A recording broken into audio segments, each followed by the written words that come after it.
todos. Meu nome é Fernanda Guzmão, eu sou arquiteta do IFAM em Pernambuco e estou aqui no Santuário do Caraça, conhecendo essa maravilha de meio ambiente natural e cultural. Hoje no IFAM nós já trabalhamos com esse conceito de meio ambiente cultural, que engloba tanto a noção de preservação do meio ambiente enquanto espaço físico e biológico, quanto o de patrimônio, e que são os registros de memórias do passado, de modos de viver, expressões culturais, modos de fazer. Aqui o Santuário do Caraça teve um incêndio em 1968 e destruiu essa ala mais antiga do Caraça, do Colégio do Caraça, onde existiam 3 pavimentos. E isso virou uma ruína. Mas ele foi reutilizado hoje como museu, biblioteca e sala de convenções. E recebeu essa parte em vidro justamente para destacar como material contemporâneo a parte antiga, primitiva, que restou após o incêndio, da parte nova, que hoje é utilizado para esses usos. Né? E note-se que, você podia dar um close aqui, essa laje que a gente vê aqui na frente, ela se prolongaria num piso, mas como essa parte foi destruída, ela não foi completada, certo? Certo. E foi só com o fechamento com um pano de vidro por fora. Foi todo montado, uma estrutura em ferro para receber essas esquadrias em vidro, certo? E na parte onde não existia mais a pedra, porque ele é todo em alvenaria de pedra, foi completado para a pessoa compreender a proporção do convento com a alvenaria de tijolos. Muito interessante, muito interessante. E esse arquivo? Esse arquivo, eu ainda não tenho muitos dados sobre ele, porque eu ainda quero conhecê-lo. Tem interesse em pesquisar? Provavelmente ele abriga, porque ele foi construído desde 1774, se eu não me engano. E ele Padre Laura? Deve conservar esses registros dessas relíquias documentais, não é? Porque a preservação de patrimônio, ela não se faz apenas com a conservação dos edifícios em si, mas principalmente com a conservação da documentação, que é um registro físico também que conta a história, a nossa história como brasileiros, como a manutenção de alguns hábitos, como a gente viu lá no refeitório, um fogão a lenha, né? Um modo diferente de ser. Como eu estava conversando com o padre Paulo, ele disse que antigamente aqui no Caraça, primeiro eram muitos estudantes, né? Então eles fabricavam tudo, fabricavam o próprio pão, fabricavam queijo, enfim, porque a estrutura de um convento, ele é muito mais do que as suas partes em alvenaria, de construção. Ele representa um modo de vida recluso, onde em seus muros se encerra uma vida dedicada ao espírito. Perfeito. Certo?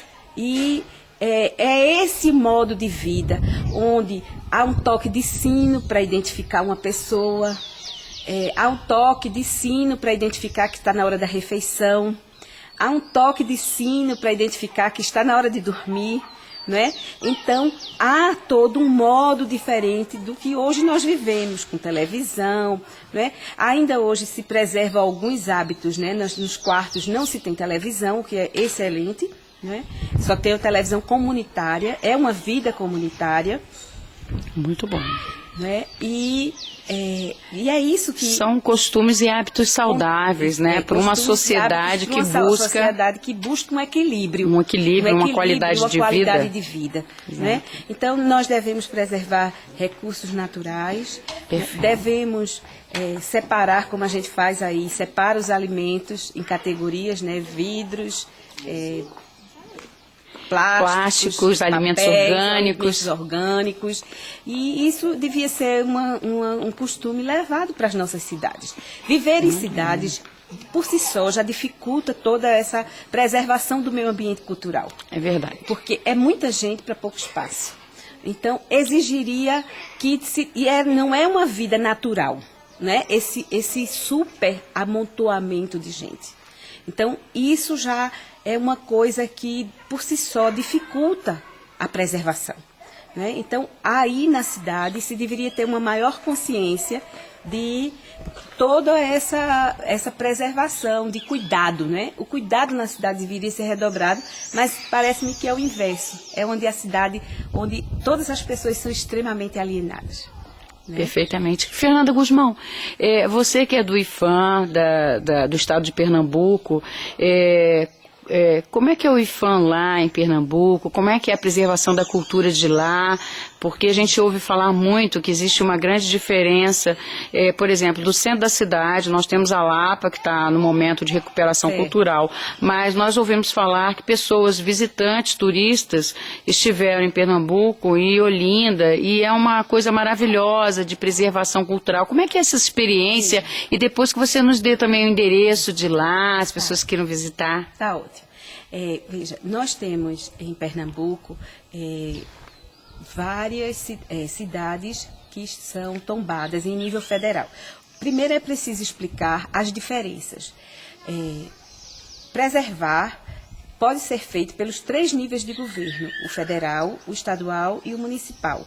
Cada um precisa ter leis próprias que passam a inscrever esses bens, sejam eles de natureza material, e para isso um dos instrumentos mais utilizados é o tombamento, mas também em nível municipal podem ser as zonas de preservação. O município, como é um poder exclusivo do município legislar sobre o uso do solo, o federal ele não legisla sobre o uso do solo. Isso é um poder exclusivo do âmbito municipal. Então, muitas prefeituras preferem incluir na lei de ocupação e uso do solo a áreas de interesse cultural ou de interesse de meio ambiente. E o nível federal, ele trata dos bens que trazem mostras da identidade nacional. Os estaduais, eles dizem respeito aos bens que fazem parte da cultura daquele estado.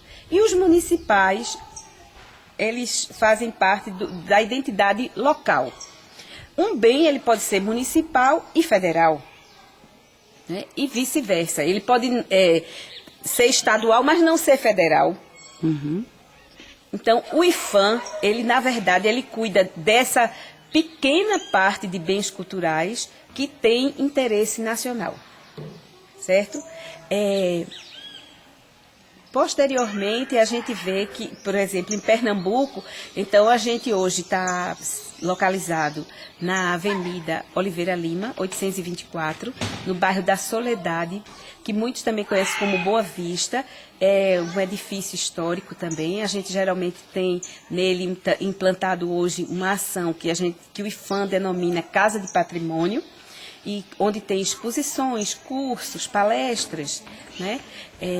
E o IPHAN em Pernambuco, ele tem desde bens tombados individualmente, várias igrejas fortes, belíssimos, como também cidades, conjuntos históricos. Dos conjuntos históricos a gente tem Bairro do Recife, Olinda, Igaraçu, Goiânia e o Pátio de São Pedro.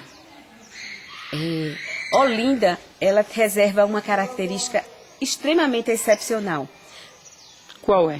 Porque ela foi construída como cidade de moradia, e esse uso, desde 1600, se mantém até hoje. Desde 1500 e pouco. Deixa eu me lembrar, eu não me lembro assim direito a data.